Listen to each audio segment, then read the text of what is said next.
رات بھر تہجد پڑھتی اور دن بھر روزہ رکھتی لیکن شوہر کا حق ادا نہیں کرتی تو ایمان کی حلاوت نہیں پا سکتی۔ معاذ بن جبل سے روایت ہے کہ اللہ کے نبی صلی اللہ علیہ وسلم نے فرمایا، عورت اس وقت تک ایمان کی حلاوت نہیں پا سکتی، حلاوت مٹھاس، سویٹنس، جب تک اپنے شوہر کا حق ادا نہیں کرتی۔ اس لیے اس کو معمولی چیز نہیں سمجھنا چاہیے کہ ہماری مرضی ہے تو ہم حق ادا کریں گے، نہیں ہے تو نہیں۔ اگر حق ادا نہ کیا تو یہ دراصل ایمان میں کمی کی علامت ہے، یا اس سے ایمان میں کمی آنے کا اندیشہ ہے۔ عبداللہ ابن عمر ابن عاص کہتے ہیں کہ رسول اللہ صلی اللہ علیہ وسلم نے فرمایا،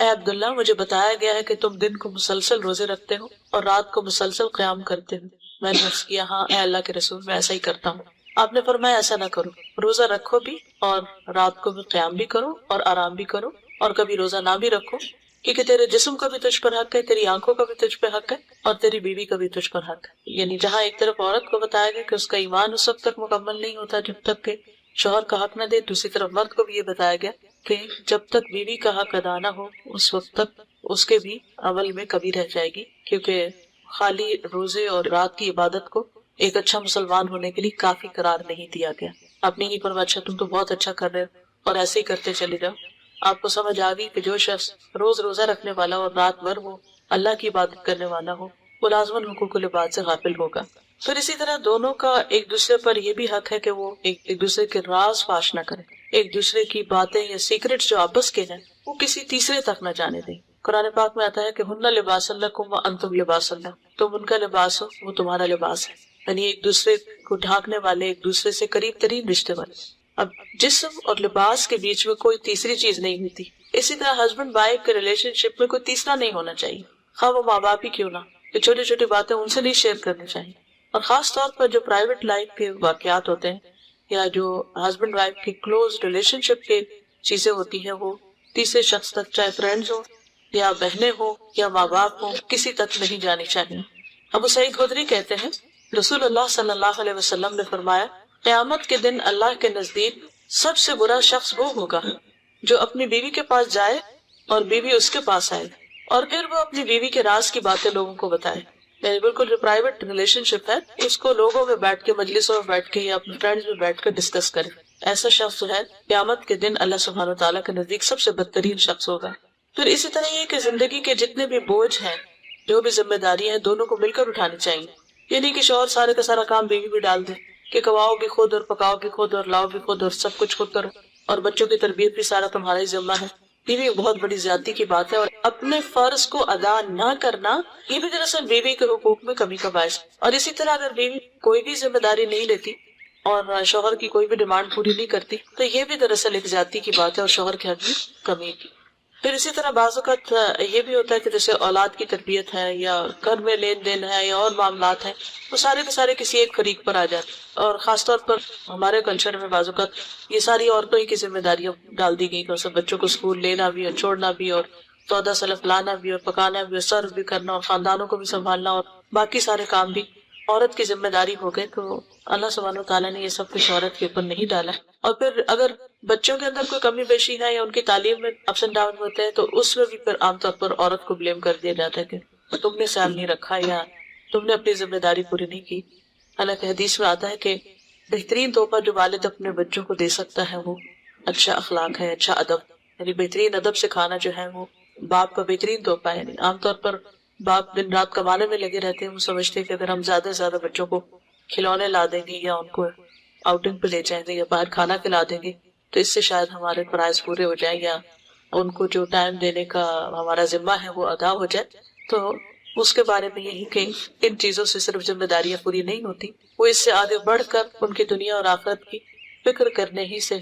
ادا ہوگی۔ پھر خوشگوار تعلقات کے لیے بیوی کی ذمہ داری یہ ہے کہ وہ اپنے رب کے حق کے ساتھ ساتھ شوہر کا حق ادا کرے۔ رسول اللہ صلی اللہ علیہ وسلم نے فرمایا، اس ذات کی قسم جس کے ہاتھ میں میری جان ہے، عورت اس وقت تک رب کا حق ادا نہیں کر سکتی جب تک شوہر کا حق ادا نہ کرے۔ تو وہ رب کو خوش نہیں کر سکتی جب تک کہ شوہر کو خوش نہ کرے۔ عورت اگر پالان پر سوار ہو، یہ اونٹ پر بیٹھی ہوئی ہو اور اس کا شوہر اسے بلائے تب بھی اسے انکار نہیں کرنا چاہیے، اس کی بات ماننی چاہیے۔ پھر اسی طرح شوہر کی عزت اور احترام بھی ضروری ہے۔ یہ سمجھا جاتا ہے کہ شاید یہ صرف پاکستانی کلچر ہے، یہ ہمارے معاشرے میں ہے، ایسا نہیں ہے۔ ہمارے دین نے ہمیں یہ سکھایا ہے کہ ٹھیک ہے کہ دونوں ایک دوسرے کے ساتھی ہیں، ایک دوسرے کے لیے سکون کا باعث ہے، لیکن اللہ تعالیٰ نے مرد کو ایک درجہ اوپر رکھا ہے۔ قرآن پاک میں وَلِلرِّجَالِ عَلَيْهِنَّ درجہ کہہ کے یعنی دونوں کے حقوق ہیں، عورتوں کے بھی حقوق ہیں، مردوں کے بھی حقوق ہیں، لیکن مردوں کا ایک درجہ زیادہ رکھا تاکہ گھر کا انتظام اور جو زندگی کا ایک سفر ہے وہ بہترین طریقے سے آرگنائز وے میں چلے، کیونکہ کوئی بھی آرگنائزیشن ایک ہیڈ کے بغیر نہیں چل سکتی، اور کسی بھی آرگنائزیشن میں اگر دو لوگوں کو برابر کا ہیڈ بنا دیا جائے تو بھی کام نہیں چلتا۔ اس لیے مرد کا چونکہ ایک درجہ زیادہ ہے، اس لیے درجہ جہاں زیادہ ہوتا ہے وہاں رسپانسبلٹی بھی زیادہ ہوتی ہے، اور وہاں پھر ایک حق بھی زیادہ ہوتا ہے، اور وہاں رسپیکٹ بھی دینا ضروری ہوتا ہے۔ تو یہاں پر حضرت ابو ہریرہ کی روایت ہے، نبی اکرم صلی اللہ علیہ وسلم نے فرمایا، اگر میں اللہ کے علاوہ کسی دوسرے کو سجدہ کرنے کا حکم دیتا تو بیوی کو حکم دیتا کہ وہ شوہر کو سجدہ کرے، یعنی حکم دیا نہیں گیا، لیکن اس سے یہ پتہ چلتا ہے کہ شوہر کا حق کتنا بڑا ہے۔ لیکن اس کا یہ مطلب نہیں ہے کہ وہ شوہر کی ہر الٹی سیدھی غلط بات سب مانتی رہے، اس میں جو ٹھیک ہوگا اس کو ماننا لازم، اور جو غلط ہے اس کو ماننا ضروری نہیں ہے۔ عبد الرحمن بن عوف کہتے ہیں کہ رسول اللہ صلی اللہ علیہ وسلم نے فرمایا، جو عورت 5 وقت نماز پڑھتی ہوں، ماہ رمضان کے روزے رکھتی ہوں، اپنی شرمگاہ کی حفاظت کرتی ہوں، اپنے شوہر کی اطاعت کرتی ہوں، اس سے کہا جائے گا کہ جنت کے جس دروازے سے چاہو داخل ہو جاؤ۔ لیکن یہ جو شوہر کی اطاعت کی بات ہے یہ معروف میں ہے، کیونکہ ایک عام اصول کی بات ہے کہ لا طاعت لمخلوق فی معصیت الخالق، کہ کسی مخلوق کی اطاعت جائز نہیں جہاں خالق کی نافرمانی، یعنی جہاں اللہ تعالیٰ کی نافرمانی ہو رہی ہو وہاں پر شوہر کی فرما برداری ضروری نہیں ہے۔ پھر اسی طرح یہ ہے کہ عورت کے اوپر یہ بھی ذمہ داری عائد ہوتی ہے کہ وہ اپنے شوہر کی اطاعت کے ساتھ ساتھ اس کی خدمت بھی کرے۔ جس طرح شوہر گھر سے باہر سب کچھ کمانے کا ذمہ دار ہے، تو اسی طرح عورت گھر میں آرام اور سکون فراہم کرنے کی بھی ذمہ دار ہے۔ حسین بن محسن سے روایت ہے کہ ان کی پھوپھی کسی کام سے رسول اللہ صلی اللہ علیہ وسلم کی خدمت میں حاضر ہوئی، آپ نے ان کا نام پوچھنے کے بعد فرمایا، کیا تم شادی شدہ ہو؟ اس نے عرض کیا، جی ہاں۔ پھر آپ نے دریافت کیا، تمہارا اپنے شوہر کے ساتھ کیسا رویہ ہے؟ انہوں نے عرض کیا، میں نے کبھی ان کی اطاعت اور خدمت میں کسر نہیں چھوڑی سوائے اس چیز کے جو میرے بس میں نہ ہو۔ آپ نے فرمایا، دیکھ لو تمہارا اس کی نظر میں کیا مقام ہے، کیونکہ وہی تمہاری جنت اور وہی تمہاری جہنم۔ یعنی ایک عورت کا اگر شوہر خوش ہے تو اس کے لیے جنت میں جانے کا راستہ ہموار ہو جاتا ہے اس سے۔ اور یہاں بھی آپ نے فرمایا وہی تمہاری جنت اور وہی تمہاری جہنم، مطلب یہ ہے کہ اگر وہ تم سے خوش نہیں، اور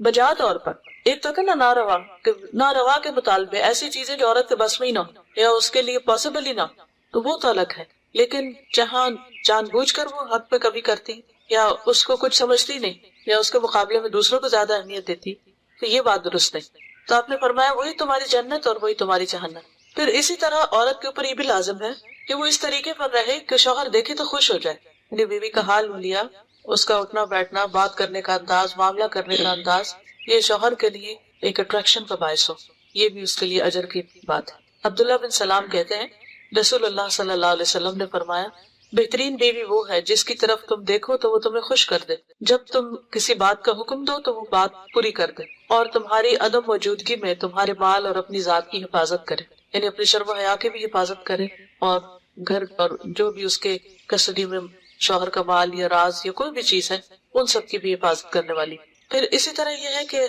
بولنے میں اچھی، رسول اللہ صلی اللہ علیہ وسلم نے فرمایا کنواری عورتوں سے نکاح کرو کہ وہ شیریں گفتار ہوتی، یعنی کہ ان کے بولنے میں مٹھاس ہوتی، اور تھوڑی چیز پر جلد خوش ہو جاتی، یعنی شکر گزار ہوتے، کیونکہ زیادہ دنیا نہیں دیکھی ہوتی اور مطالبے بھی کم ہوتے۔ اس لیے خصوصی طور پر بیوی کی حیثیت سے جو خوبی بیان کی گئی وہ یہ کہ شوہر کے ساتھ بات کرنے میں بھی اچھی ہو اور بہت زیادہ مطالبے کرنے والی نہ۔ پھر شوہر کے مال اور اپنے نفس کی حفاظت کرے، فالصالحات قانتات حافظات للغیب بما حفظ اللہ، نیک عورتیں وہ ہیں جو شوہروں کی فرما بردار ہیں اور ان کی غیر موجودگی میں اللہ کی حفاظت اور نگرانی میں ان کے حقوق کی حفاظت کرنے والی ہوں، یعنی صرف سامنے نہیں بلکہ ان کے پیچھے بھی ان کے حقوق کی حفاظت کرتی، یعنی شوہر کو چیٹ کرنے والی نہ ہو، دھوکہ دینے والی نہ ہو، یہ نہ ہو کہ شادی کہیں ہو اور غیر مردوں کے ساتھ تعلقات ہوں ویسے جیسے شوہر کے ساتھ ہوتے ہیں، یا کسی بھی قسم کی نگاہوں کی خیانت یا دل کی خیانت، تو ان چیزوں سے بھی بچنا چاہیے، چاہے کوئی انسان نہ بھی جانتا ہو، لیکن اللہ سبحانہ تعالیٰ کی نظر سے کوئی بھی نہیں چھپ سکتا۔ پھر اسی طرح یہ ہے کہ شوہر کو راضی کرنا ضروری ہے، رسول اللہ صلی اللہ علیہ وسلم نے اس بارے میں خاص طور پر عورت کو وارن کیا ہے، فرمایا کہ اس ذات کی قسم جس کے ہاتھ میں میری جان ہے، جب کوئی شخص اپنی بیوی کو بستر پر بلائے اور بیوی انکار کر دے تو وہ ذات جو آسمانوں میں ہے وہ ناراض رہتی، حتیٰ کہ اس کا شوہر اس سے راضی ہو جائے. تو اس لیے شوہر کے خاص حق کے بارے میں یہاں پر بات کی گئی ہے، اور اس سے انکار کرنا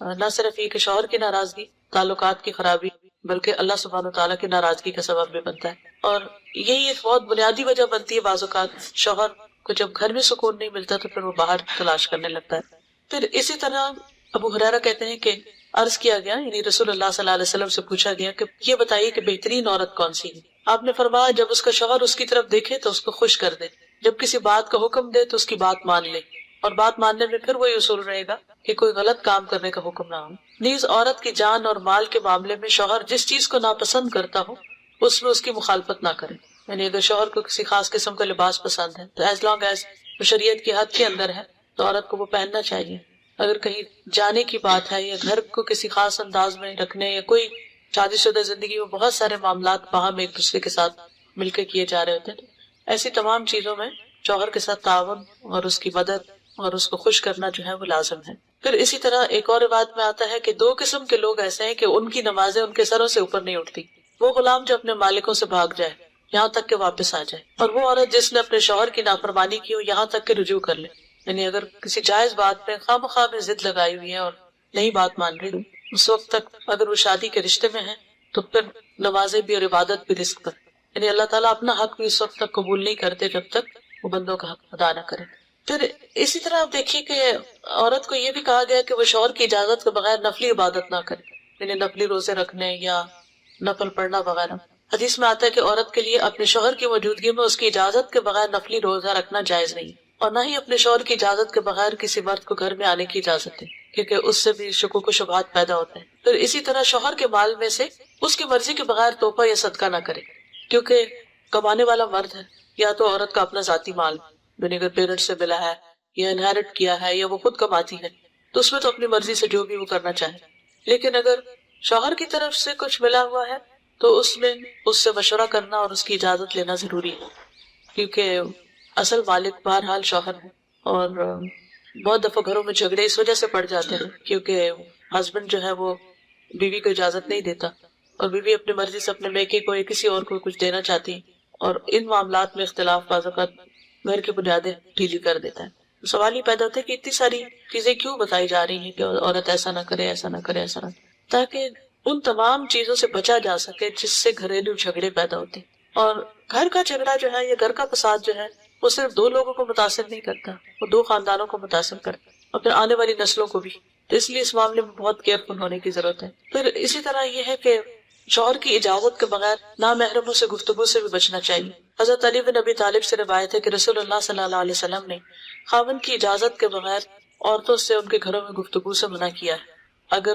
شوہر کو یہ بات پسند نہیں کہ عورت کسی مرد سے بات کرے تو عورت کو نہیں کرنی چاہیے، کہ بعض اوقات انہی چیزوں سے پھر جھگڑے پیدا ہو جاتے. پھر اسی طرح شوہر کا ایمان بڑھانے میں مدد دینی چاہیے. صوبان کہتے ہیں کہ جب یہ آیت نازل ہوئی کہ جو لوگ سونا اور چاندی جمع کر کے رکھتے ہیں اور اسے اللہ کی راہ میں خرچ نہیں کرتے، تو وہ کہتے ہیں کہ اس وقت ہم لوگ رسول اللہ صلی اللہ علیہ وسلم کے ساتھ کسی سفر میں شریک تھے، تو ان کے صحابہ میں سے کسی نے پوچھا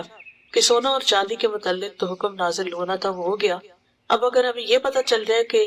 بہترین مال کون سا ہے سونے چاندی کے علاوہ تو ہم وہی رکھ لیں گے. یعنی سونا چاندی جمع کرنے کی تو یہاں ممانعت آئی ہے، اور خاص طور پر جب اس کی زکوٰۃ نہ دی جائے، تو اگر کوئی اس سے بہتر اور چیز ہے تو پھر ہم اس کی طرف توجہ کریں. تو آپ نے فرمایا سب سے افضل مال ذکر کرنے والی زبان، شکر کرنے والا دل اور ایمان والی بیوی. یہ سونے چاندی سے بھی بہتر چیز ہے جو اس کے ایمان پر مدد کرنے والی، یعنی اس کو نیکی کی طرف ہمت بندھانے والی. بعض اوقات خواتین کہتی ہیں کہ یہ تو مردوں کی ذمہ داری ہے کہ وہ ہمیں سیدھے راستے پہ رکھیں، تاکہ ہماری ذمہ داری کہ ہم انہیں رکھیں اور ہم انہیں سپورٹ کریں. تو اس سے یہ پتہ چلتا ہے کہ اگر کوئی عورت ایسا کرتی ہے کہ وہ اپنے شوہر کی ہدایت کا ذریعہ بنتی تو اس کی قدر و قیمت سونے چاندی سے بھی زیادہ ہے. پھر اسی طرح یہ کہ جیسے حضرت عائشہ اور حضور صلی اللہ علیہ وسلم کا باہمی تعلق تھا، اس میں آتا ہے کہ عبید کہتے ہیں کہ میں نے حضرت عائشہ سے عرض کیا آپ نے رسول اللہ صلی اللہ علیہ وسلم کی جو سب سے عجیب بات دیکھی ہے وہ بتائیے. تو وہ کچھ دیر خاموش تھے، پھر فرمایا کہ رسول اللہ صلی اللہ علیہ وسلم نے ایک رات فرمایا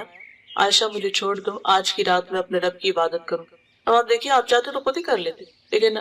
حضرت عائشہ سے ایک طرح سے اجازت لے رہے ہیں کہ کہیں ان کا حق تھا کہ ان کے پاس رہیں. میں نے کہا مجھے آپ کے پاس رہنا بھی پسند ہے اور آپ کی خوشی بھی پسند ہے. چنانچہ آپ اٹھے اور وضو کیا، نماز پڑھنے کھڑے ہو گئے. حضرت عائشہ کہتی ہے کہ آپ نے مسلسل رونا شروع کیا، یہاں تک کہ آپ گود تر ہو گئی، یعنی آنسو سے. کہتے ہیں کہ آپ نماز میں بیٹھے روتے